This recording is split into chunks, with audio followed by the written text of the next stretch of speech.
against Muslims. Let's take a stand here against hatred. His tone was sharp. I think he was using the microphone in a way that he was almost yelling. And that's not the Mamdani that we've seen on TikTok and the great interviews and stuff like that. So I felt like it was a little bit of a character switch. Remaining Jews in the world are clinging to their existence. And when that group comes under attack, humanity has a special responsibility. Y'all, Van Jones just keeps embarrassing himself and is honestly pathetic at this point. So he decided to criticize Zohran Mamdani and his reforms, saying his rent reform plan wouldn't work and that his victory speech was too strong.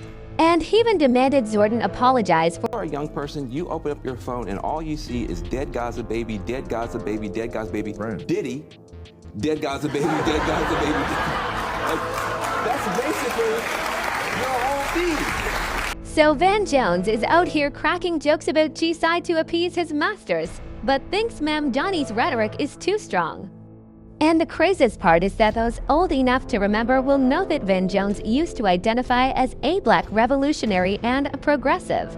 He acted as a legal observer in Rodney King case. He was active in anti-Iraq war demonstrations and he advocated for the working class. He was even a 9/11's truther and he signed a letter calling on the US government to investigate 9/11s as a possible quote inside job. End quote. And now Van Jones has turned into everything he used to criticize. He's now out here doing things like this and defending billionaires and criminals. But let's break down exactly what Van Jones said about Zohran Mamdani and why he says his reforms are a scam. So, as you all probably know by now, Mamdani— When it comes to the first 100 days of your administration, what's something that you think you're going to be able to do to make life more affordable for New Yorkers? And the first thing is putting together my rent guidelines board, which is a board that determines the rent increase or lack thereof for the more than 2 million New Yorkers who live in rent-stabilized housing. And this current mayor has taken those 9 appointees that he has, and he has used it to increase the rent every single year that he's been the mayor.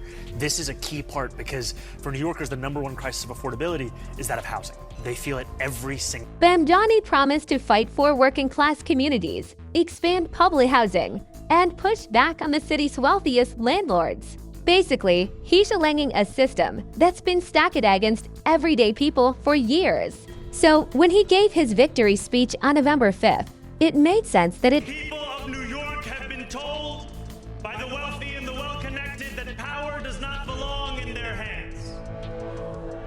Fingers bruised from lifting boxes on the warehouse floor. Palms calloused from delivery bike handlebars. Knuckles scarred with kitchen burns. These are not hands that have been allowed to hold power. And yet over the last 12 months, you have dared to reach for something greater. Tonight, against all odds, we have grasped it. And while most New Yorkers are celebrating, here comes Van Jones criticizing Mamdani's tone, I wish Andrew Cuomo only the best in private life. But let tonight be the final time I utter his— He missed an opportunity.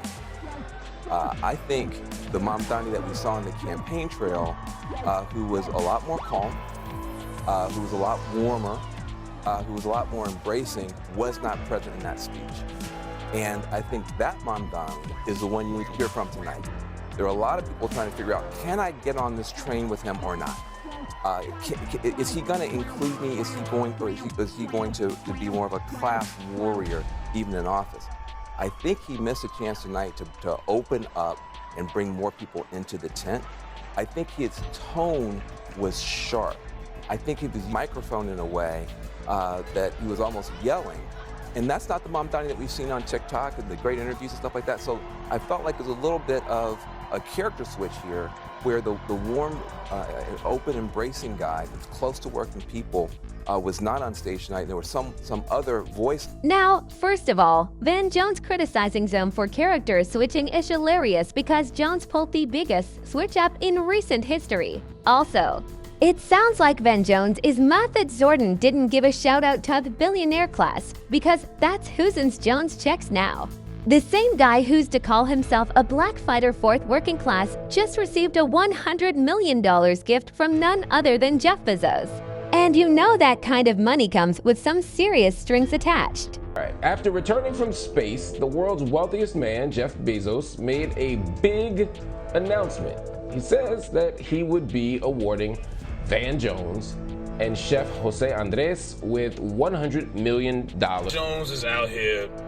He went to some convention, I guess, and he felt the need that he needed to speak for the black community as a whole, because he represents black America, I guess, in his mind. That he wanted to apologize on the behalf of our side. They say whatever they want to. And it's time for us to tell the truth. The reason this country is a democracy at all is because black and Jewish people have loved each other and helped each other and supported each other and stood up for each other. You to have babies snatched away or send dreamers back for no reason. This is vindication for a lot of people who have really suffered. And you know what else is funny about Van Jones lecturing Mamdani on Histon? Last time I saw Van Jones, he was forcing himself to cry and apologizing to, you know who on behalf of the black community? The nerve. I can't y'all. Van Jones was out there literally wiping invisible tears.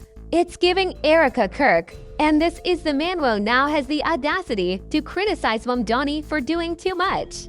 The good news is that the internet understood the assignment, and Van Jones is now getting dragged left, right, and center over his comments about Mamdani.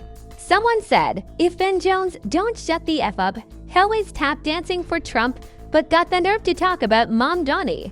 He went warm enough. What is he, an apple pea? Another person wrote, Van just Ismet Zohran had no Israeli flag behind him. Just American flag and state county. If students can do that in 1960, if students can do that in 1970, if students can do that in 1985 and 86, in 1993, when we have the United States government building a death camp, a concentration camp for black people who have done nothing wrong but get sick and want justice. That's all they've done wrong. If we can't close that death camp, if this generation cannot prevent another Japanese American internment in our lifetime, we should all get haircuts and go get regular jobs and give it up.